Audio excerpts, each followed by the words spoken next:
براءة من الله ورسوله إلى الذين عاهدتم من المشركين। ইহা সম্পর্ক ছেদ আল্লাহ ও তাঁহার রাসূলের পক্ষ হইতে সেই সমস্ত মুশরিকদের সঙ্গে যাহাদের সঙ্গে তোমরা পারস্পরিক চুক্তিতে আবদ্ধ হইয়াছিলে। فسيحوا في الأرض 4 أشهر واعلموا أنكم غير معجز الله وأن الله مخزي الكافرين। অতঃপর তোমরা দেশে 4 মাস কাল পরিভ্রমণ করো ও জানিয়া রাখো তোমরা আল্লাহকে হীনবল করিতে পারিবে না এবং নিশ্চয়ই আল্লাহ কাফিরদের লাঞ্ছিত করিয়া থাকেন। وأذان من الله ورسوله إلى الناس يوم الحج الأكبر أن الله بريء من المشركين ورسوله فإن تبتم فهو خير لكم وَإِن تَوَلَّيْتُمْ فَاعْلَمُوا أَنَّكُمْ غَيْرُ مُعْجِزِ اللَّهِ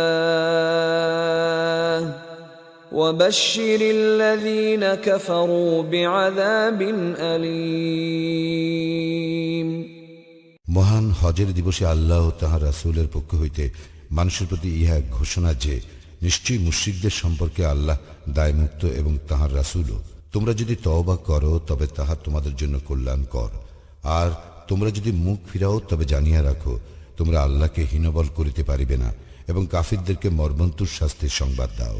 إلا الذين عاهدتم من المشركين ثم لم ينقصوكم شيئا ولم يظاهروا عليكم أحدا فأتموا إليهم عهدهم إلى مدتهم إن الله يحب المتقين।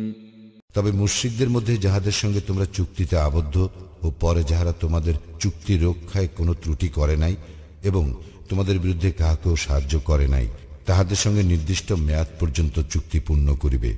নিশ্চয়ই আল্লাহ মুত্তাকীদেরকে পছন্দ করেন। فإذا انسلخ الأشهر الحرم فاقتلوا المشركين حيث وجدتموهم وخذوهم واحصروهم واقعدوا لهم كل مرصد فإن تابوا وأقاموا الصلاة وآتوا الزكاة فخلوا سبيلهم ইন্নাল্লাহ গফুরুর রহিম। অতঃপর নিষিদ্ধ মাসসমূহ অতিবাহিত হইলে মুশরিকদেরকে যেখানে পাইবে হত্যা করিবে, তাহাদেরকে বন্দী করিবে, অবরোধ করিবে এবং প্রত্যেক ঘাঁটিতে তাহাদের জন্য ওত পাতিয়া থাকিবে। কিন্তু যদি তাহারা তওবা করে, সালাত কায়েম করে ও যাকাত দেয়, তবে তাহাদের পথ ছাড়িয়া দিবে। নিশ্চয়ই আল্লাহ অতিশয় ক্ষমাশীল, পরম দয়ালু। وَإِنْ أَحَدٌ مِّنَ الْمُشْرِكِينَ اسْتَجَارَكَ فَأَجِرْهُ حَتَّى يَسْمَعَ كَلَامَ اللَّهِ ثُمَّ أَبْلِغْهُ مَأْمَنَهُ ذَلِكَ بِأَنَّهُمْ قَوْمٌ لَّا يَعْلَمُونَ। মুশরিকদের মধ্যে কেহ তোমার কাছে আশ্রয় প্রার্থনা করিলে তুমি তাহাকে আশ্রয় দিবে, যাহাতে সে আল্লাহর বাণী শুনিতে পায়। অতঃপর তাহাকে তাহার নিরাপদ স্থানে পৌঁছাইয়া দিবে, কারণ তাহারা অজ্ঞ লোক। كيف يكون للمشركين عهد عند الله وعند رسوله إلا الذين عاهدتم عند المسجد الحرام فما استقاموا لكم فاستقيموا لهم إن الله يحب المتقين। আল্লাহ ও তাহার রাসূলের নিকট মুশরিকদের চুক্তি কি করিয়া বলবৎ থাকিবে? তবে যাহাদের সঙ্গে মসজিদুল হারামের সন্নিকটে তোমরা পারস্পরিক চুক্তিতে আবদ্ধ হইয়াছিলে, যাবৎ তাহারা তোমাদের চুক্তিতে স্থির থাকিবে, তোমরা তাহাদের চুক্তিতে স্থির থাকিবে। নিশ্চয়ই আল্লাহ মুত্তাকীদেরকে পছন্দ করেন। كيف وإن يظهروا عليكم لا يرقبوا فيكم إلا ولا ذمة يرضونكم بأفواههم وتأبى قلوبهم وأكثرهم فاسقون। কেমন করিয়া থাকিবে? তাহারা যদি তোমাদের উপর জয়ী হয়, তবে তাহারা তোমাদের আত্মীয়তার ও অঙ্গীকারের কোনো মর্যাদা দিবে না। তাহারা মুখে তোমাদেরকে সন্তুষ্ট রাখে, কিন্তু তাহাদের হৃদয় উহা অস্বীকার করে। তাহাদের অধিকাংশ সত্য ত্যাগী।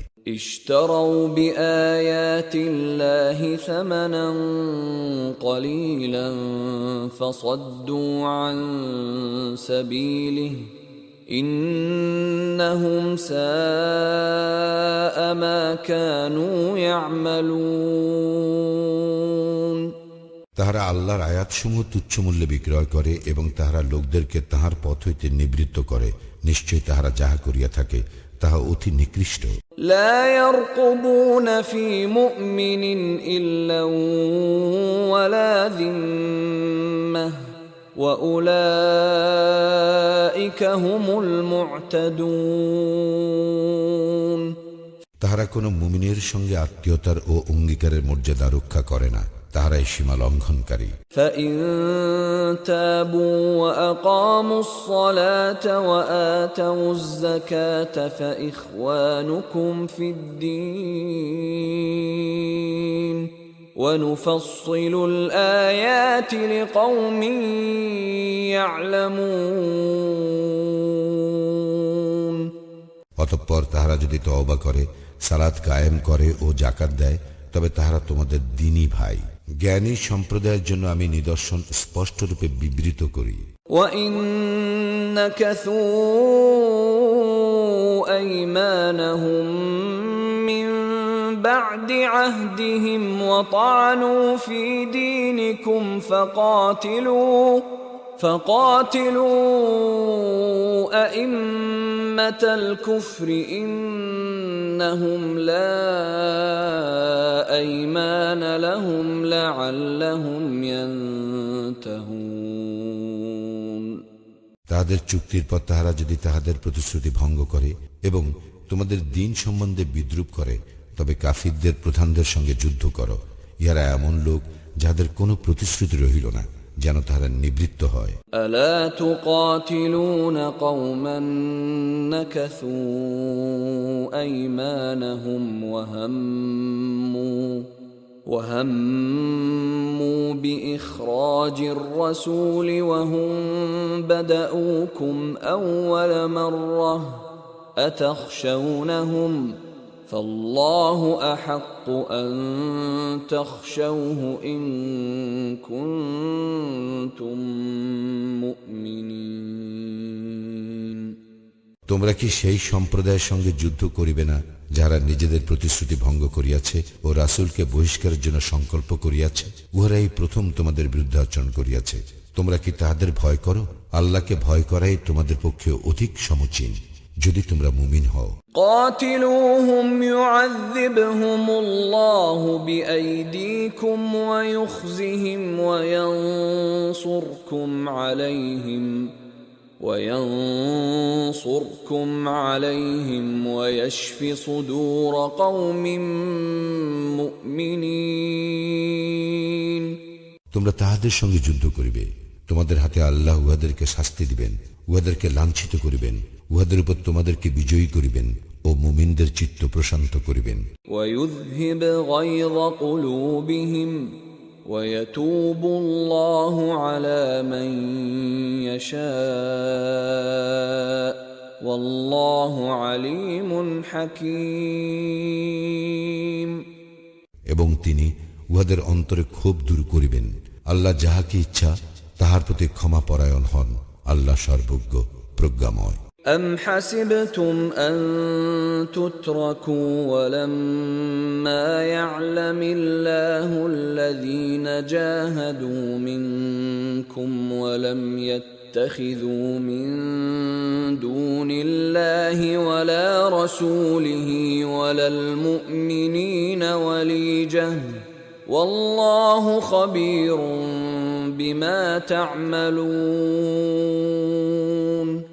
তোমরা কি মনে করো যে তোমাদেরকে এমনি ছাড়িয়ে দেওয়া হইবে যখন পর্যন্ত আল্লাহ না প্রকাশ করেন তোমাদের মধ্যে কাহারা মুজাহিদ ও কাহারা আল্লাহ তাঁর রাসূল ও মুমিনগণ ব্যতীত অন্য কাহাকে অন্তরঙ্গ বন্ধুরূপে গ্রহণ করে নাই? তোমরা যাহা করো সে সম্বন্ধে আল্লাহ সবিশেষ অবহিত। ما كان للمشركين أن يعمروا مساجد الله شاهدين على أنفسهم بالكفر أولئك حبطت أعمالهم وفي النار هم خالدون মুশরিকরা যখন নিজেরাই নিজেদের কুফরি স্বীকার করে তখন তারা আল্লাহর মসজিদের রক্ষণাবেক্ষণ করিবে এমন হইতে পারে না। উহারা এমন যাদের সমস্ত কর্ম ব্যর্থ হইয়াছে এবং উহারা দোজখেই স্থায়ীভাবে অবস্থান করিবে। إنما يعمر مساجد الله من آمن بالله واليوم الآخر وأقام الصلاة وآتى الزكاة ولم يخش إلا الله فعسى أولئك أن يكونوا من المهتدين তাহারাই তো আল্লাহর মসজিদের রক্ষণাবেক্ষণ করিবে যারা ঈমান আনে আল্লাহ ও আখিরাতে এবং সালাত কায়েম করে, যাকাত দেয় এবং আল্লাহ ব্যতীত অন্য কাহাকেও ভয় করে না। অতএব আশা করা যায় তাহারা হইবে সৎপথ প্রাপ্তদের অন্তর্ভুক্ত। أجعلتم سقاية الحاج وعمارة المسجد الحرام كمن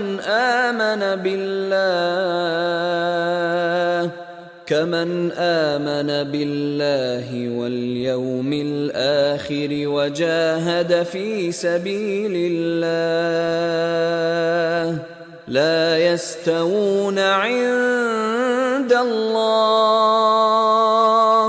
والله لا يهدي القوم الظالمين হাজীদের জন্য পানি সরবরাহ এবং মসজিদুল হারামের রক্ষণাবেক্ষণ করাকে তোমরা কি তাহাদের পুণ্যের সমজ্ঞান করো যারা আল্লাহ ও আখিরাতে ঈমান আনে এবং আল্লাহর পথে জিহাদ করে? আল্লাহর নিকট উহারা সমতুল্য নয়। আল্লাহ জালিম সম্প্রদায়কে সৎপথ প্রদর্শন করেন না। الذين آمنوا وهاجروا وجاهدوا في سبيل الله بأموالهم وأنفسهم أعظم درجة عند الله وأولئك هم الفائزون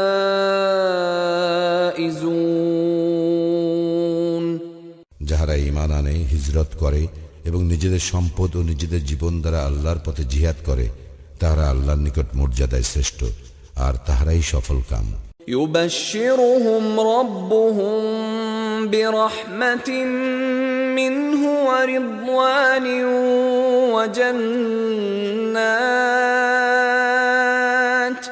وجنات لهم فيها نعيم মুকিম। উহাদের প্রতিপালক উহাদেরকে সুসংবাদ দিতেছেন স্বীয় দয়া ও সন্তোষের এবং জান্নাতের, যেখানে আছে তাহাদের জন্য স্থায়ী সুখ শান্তি।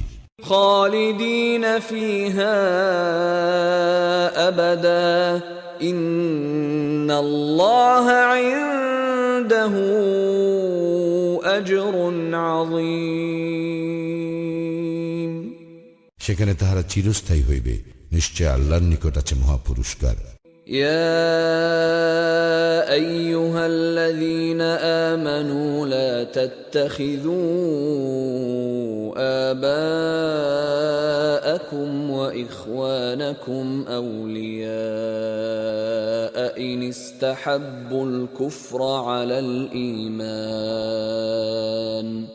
ومن يتولهم منكم منكم فأولئك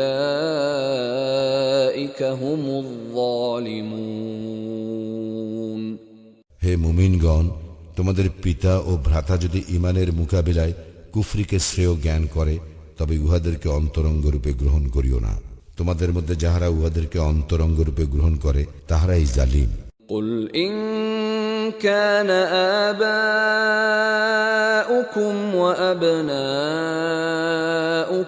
وإخوانكم وأزواجكم وعشيرتكم وأموال اقترفتموها وتجارة تخشون كسادها ومساكن ترضونها أحب إليكم من الله ورسوله وجهاد في سبيله فتربصوا حتى يأتي الله بأمره والله لا يهدي القوم الفاسقين বলো, তোমাদের নিকট যদি আল্লাহ, তাঁহার রাসূল এবং আল্লাহর পথে জিহাদ করা অপেক্ষা অধিক প্রিয় হয়, তোমাদের পিতা, তোমাদের সন্তান, তোমাদের ভাই, তোমাদের স্ত্রী, তোমাদের স্বগোষ্ঠী, তোমাদের অর্জিত সম্পদ, তোমাদের ব্যবসা বাণিজ্য যাহার মন্দা পড়ার আশঙ্কা করো, এবং তোমাদের বাসস্থান যাহা তোমরা ভালোবাসো, তবে অপেক্ষা করো আল্লাহর নির্দেশ আসা পর্যন্ত। আল্লাহ সত্যত্যাগী সম্প্রদায়কে সৎপথ প্রদর্শন করেন না।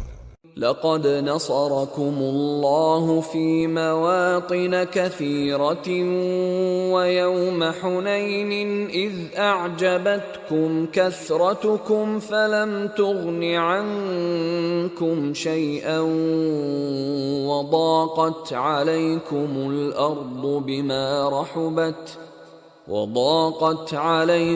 الأرض بما رحبت ثم وليتم مدبرين আল্লাহ তোমাদেরকে তো সাহায্য করিয়াছেন বহু ক্ষেত্রে, এবং হুনায়নের যুদ্ধের দিনে যখন তোমাদেরকে উৎফুল্ল করিয়াছিল তোমাদের সংখ্যাধিক্য, কিন্তু উহা তোমাদের কোনো কাজে আসে নাই, এবং বিস্তৃত হওয়া সত্ত্বেও পৃথিবী তোমাদের জন্য সংকুচিত হইয়াছিল। পরে তোমরা পৃষ্ঠ প্রদর্শন করিয়া পলায়ন করিয়াছিলে।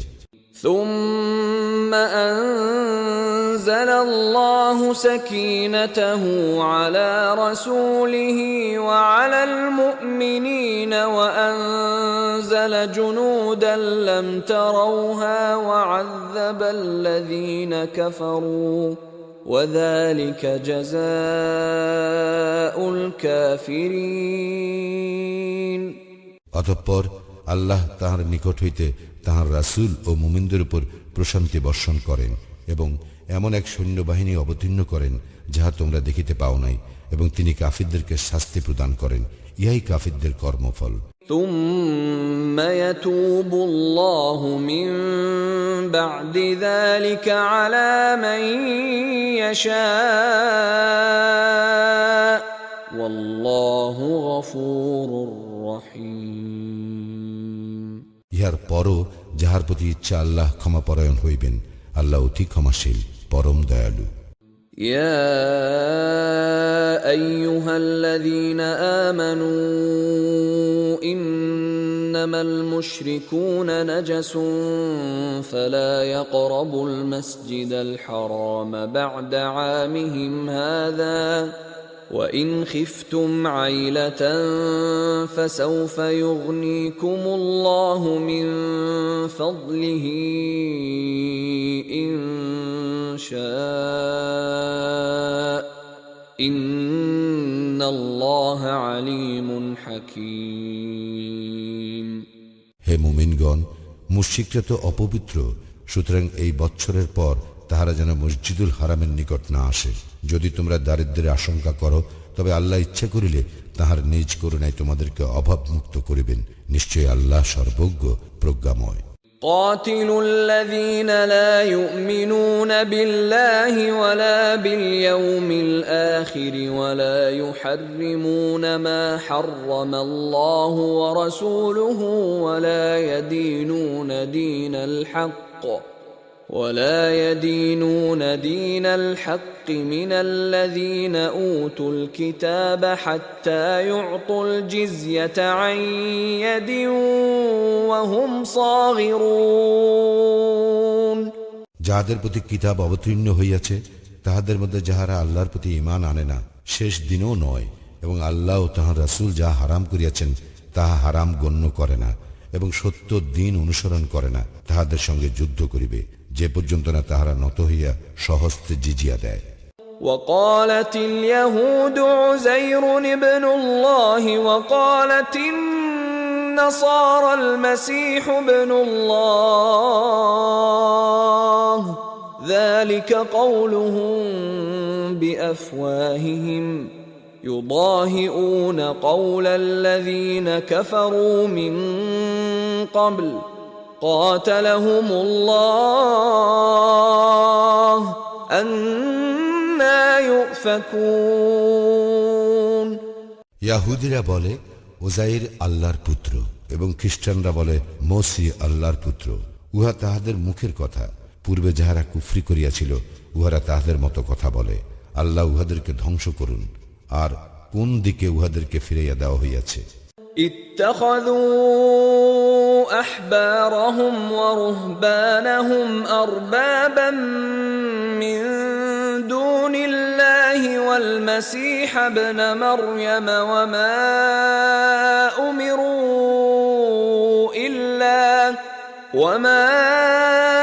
أمروا إلا ليعبدوا إلها واحدا لا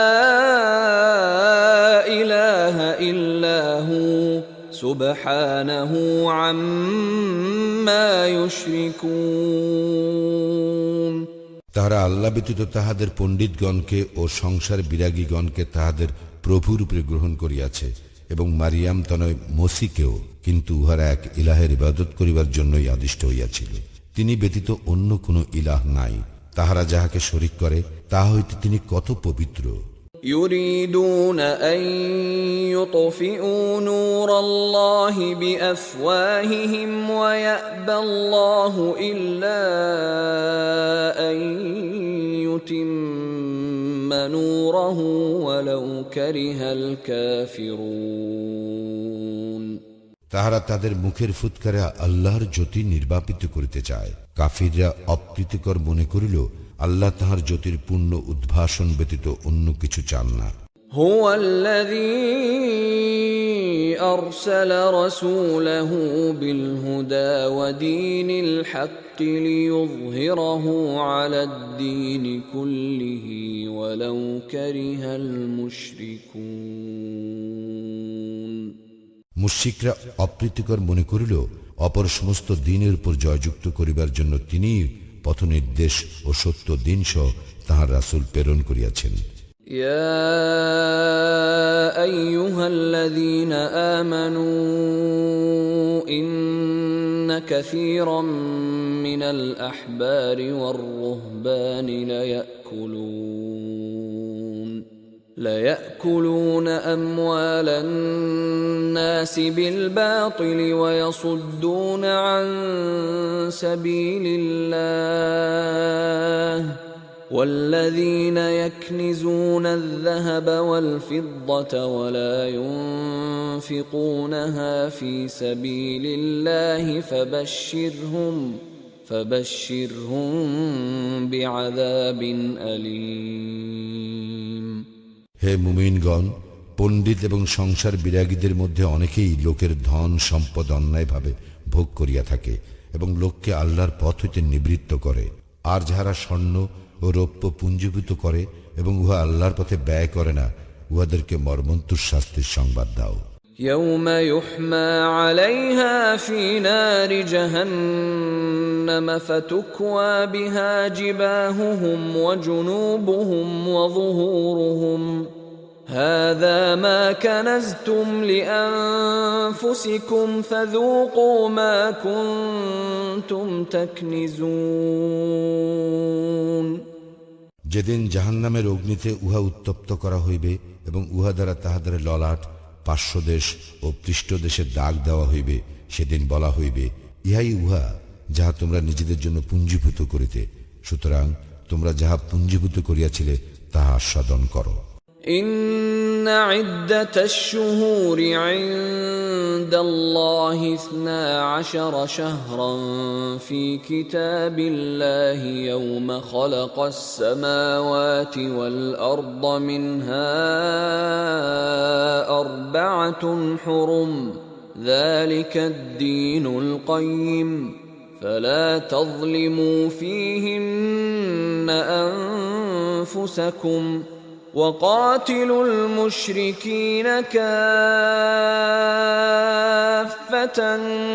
كما يقاتلونكم كافة واعلموا أن الله مع المتقين নিশ্চয়ই আকাশ মণ্ডলীয় পৃথিবীর সৃষ্টির দিন হইতে আল্লাহর বিধানে আল্লাহর নিকট মাস গণনায় মাস 12টি, তর মধ্যে 4টি নিষিদ্ধ মাস। ইহাই সুপ্রতিষ্ঠিত বিধান।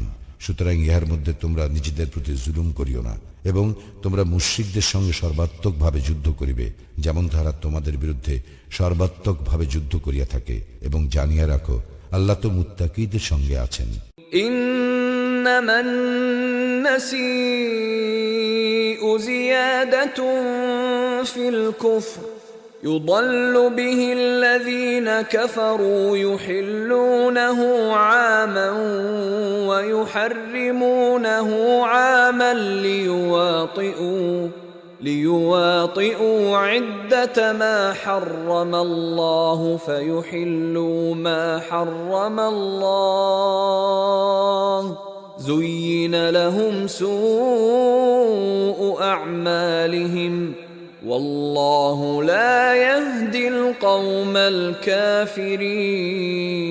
الكافرين এই যে মাসকে পিছাইয়া দেওয়া কেবল কুফরি বৃদ্ধি করা, যাহা দ্বারা কাফিরদেরকে বিভ্রান্ত করা হয়। তাহারা উহাকে কোনো বৎসর বৈধ করে, আবার কোনো বৎসর অবৈধ করে, যাতে তাহারা আল্লাহ যেইগুলিকে নিষিদ্ধ করিয়াছেন সেইগুলির গণনা পূর্ণ করিতে পারে। অনন্তর আল্লাহ যাহা হারাম করিয়াছেন তাহা হালাল করিতে পারে। তাহাদের মন্দ কাজগুলি তাহাদের জন্য শোভনীয় করা হইয়াছে। আল্লাহ কাফির সম্প্রদায়কে সৎপথ প্রদর্শন করেন না। يا أيها الذين آمنوا ما لكم إذا قيل لكم انفروا في سبيل الله اثاقلتم إلى الأرض أرضيتم بالحياة الدنيا من الآخرة فما متاع الحياة الدنيا في الآخرة إلا قليل হে মুমিনগণ, তোমাদের কি হইল যে তোমাদেরকে যখন আল্লাহর পথে অভিযানে বাহির হইতে বলা হয় তখন তোমরা ভারাক্রান্ত হইয়া ভূতলে ঝুঁকিয়া পড়ো? তোমরা কি আখিরাতের পরিবর্তে পার্থিব জীবনে পরিতুষ্ট হইয়াছ? আখিরাতের তুলনায় পার্থিব জীবনের ভোগের উপকরণ তো অকিঞ্চিতকর। إلا تنفروا يعذبكم عذابا أليما ويستبدل قوما غيركم ولا تضروه شيئا والله على كل شيء قدير যদি তোমরা অভিযানে বাহির না হও তবে তিনি তোমাদেরকে মর্মন্তুর শাস্তি দিবেন এবং অপর জাতিকে তোমাদের স্থলাভিষিক্ত করিবেন এবং তোমরা তাহার কোনোই ক্ষতি করিতে পারিবে না। আল্লাহ সর্ববিষয়ে সর্বশক্তিমান। إلا تنصروه فقد نصره الله إذ أخرجه الذين كفروا ثاني اثنين إذ هما في الغار إذ يقول لصاحبه لا تحزن إن الله معنا فأنزل الله سكينته عليه وأيده بجنود لم تروها وجعل كلمة الذين كفروا السفلى وكلمة الله هي العليا والله عزيز حكيم যদি তোমরা তাহাকে সাহায্য না করো, তবে আল্লাহ তো তাহাকে সাহায্য করিয়াছিলেন যখন কাফিররা তাহাকে বহিষ্কার করিয়াছিল, এবং সে ছিল 2 জনের দ্বিতীয় জন। যখন তারা উভয়ে গুহার মধ্যে ছিল, সে তখন তাহার সঙ্গীকে বলিয়াছিল, বিষণ্ণ হইও না, আল্লাহ তো আমাদের সঙ্গে আছেন। অতঃপর আল্লাহ তাহার উপর তাহার প্রশান্তি বর্ষণ করেন এবং তাহাকে শক্তিশালী করেন এমন এক সৈন্যবাহিনী দ্বারা যাহা তোমরা দেখো নাই, এবং তিনি কাফিরদের কথা হেয় করেন। আল্লাহর কথাই সর্বোপরি, এবং আল্লাহ পরাক্রমশালী প্রজ্ঞাময়।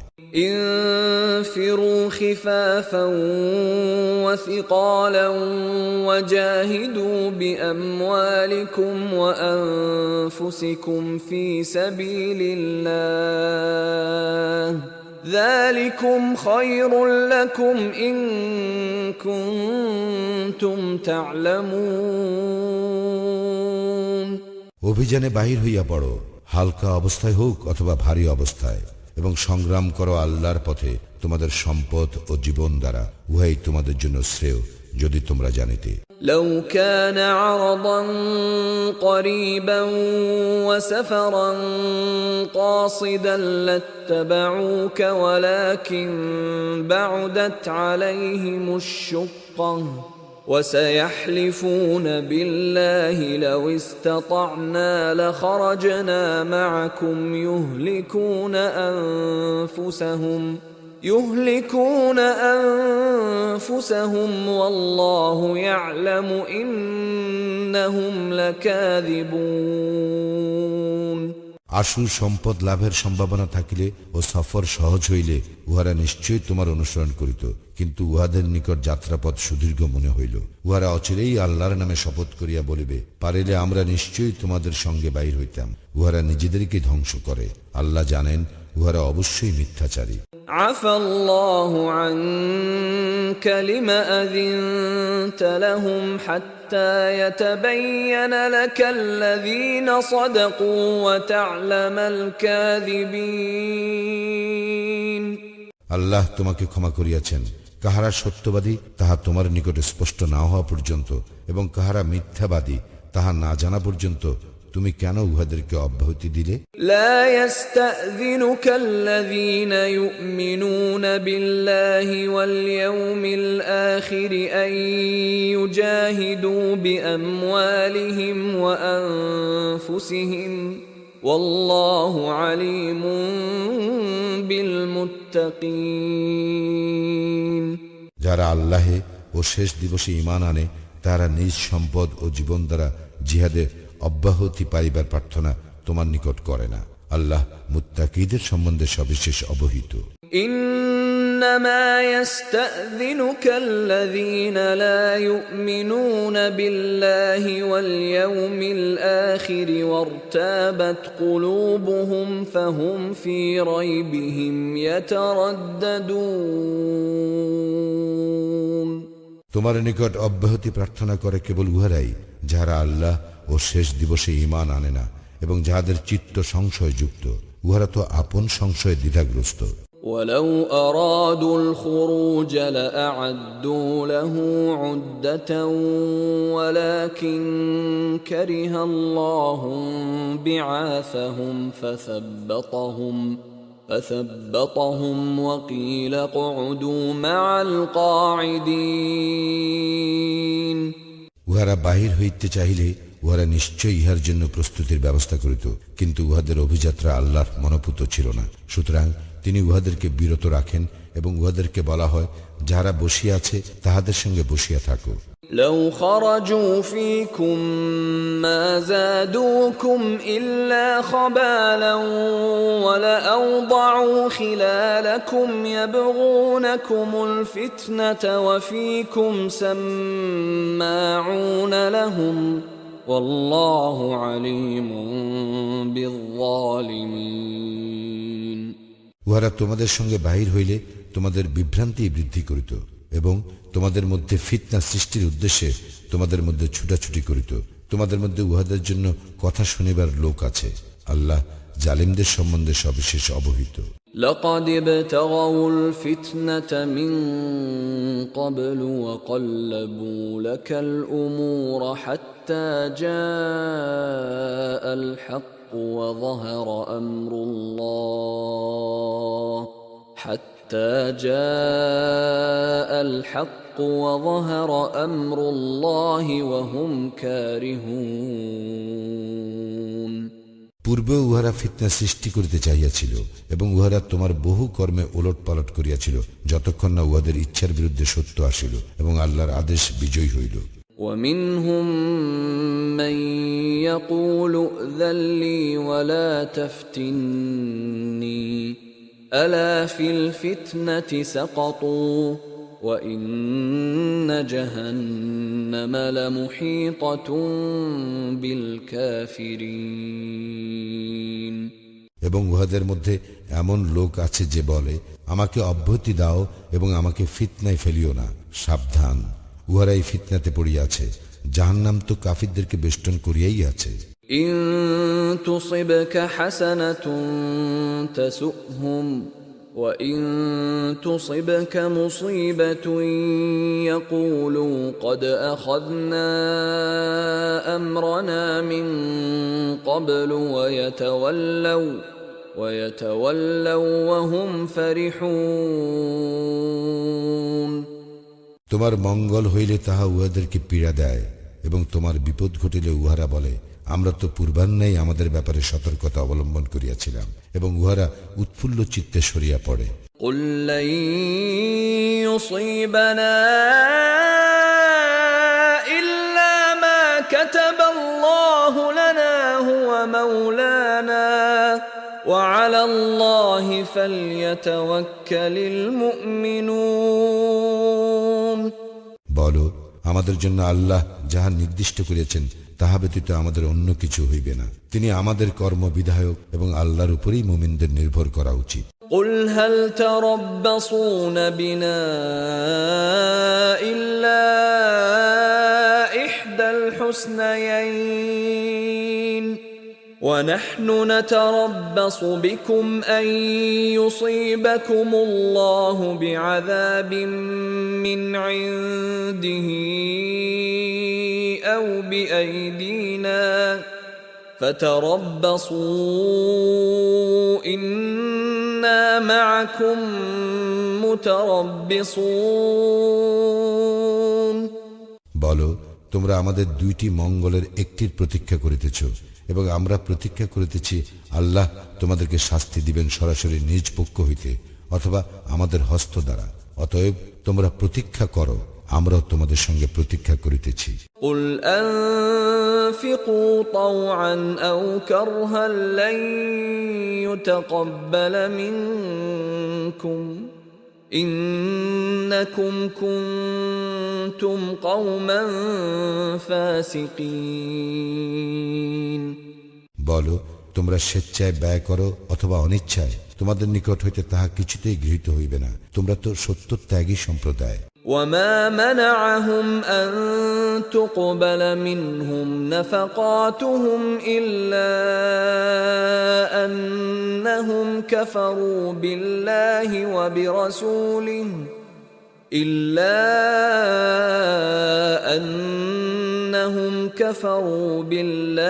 وبرسوله ولا يأتون الصلاة إلا وهم كسالى ولا ينفقون إلا وهم كارهون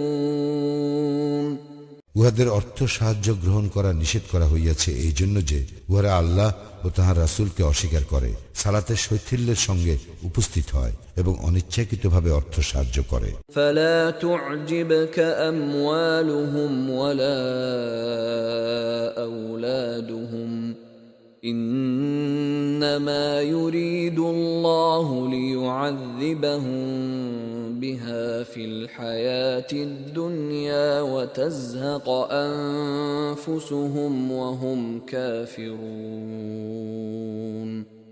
সুতরাং উহাদের সম্পদ ও সন্তান সন্ততি তোমাকে যেন বিমুগ্ধ না করে। আল্লাহ তো উহার দ্বারাই উহাদেরকে পার্থিব জীবনে শাস্তি দিতে চান। উহারা কাফির থাকা অবস্থায় উহাদের আত্মা দেহ ত্যাগ করিবে। ويحلفون بالله إنهم لمنكم وما هم منكم ولكنهم قوم يفرقون উহারা আল্লাহর নামে শপথ করে যে উহারা তোমাদেরই অন্তর্ভুক্ত, কিন্তু উহারা তোমাদের অন্তর্ভুক্ত নয়। বস্তুত উহারা এমন এক সম্প্রদায় যারা ভয় করিয়া থাকে।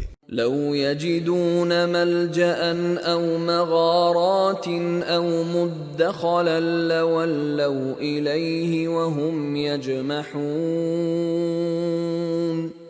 উহারা কোনো আশ্রয়স্থল, কোনো গিরি গুহা অথবা কোনো প্রবেশস্থল পাইলে উহার দিকে পলায়ন করিবে ক্ষিপ্র গতিতে। ومنهم من يلمزك في الصدقات فإن أعطوا منها رضوا وإن لم يعطوا منها إذا هم يسخطون উহাদের মধ্যে এমন লোক আছে যে সাদাকা বন্টন সম্পর্কে তোমাকে দোষারোপ করে, অতঃপর ইহার কিছু উহাদেরকে দেওয়া হইলে উহারা পরিতুষ্ট হয়, আর ইহার কিছু উহাদেরকে না দেওয়া হইলে তৎক্ষণাৎ উহারা বিক্ষুব্ধ হয়।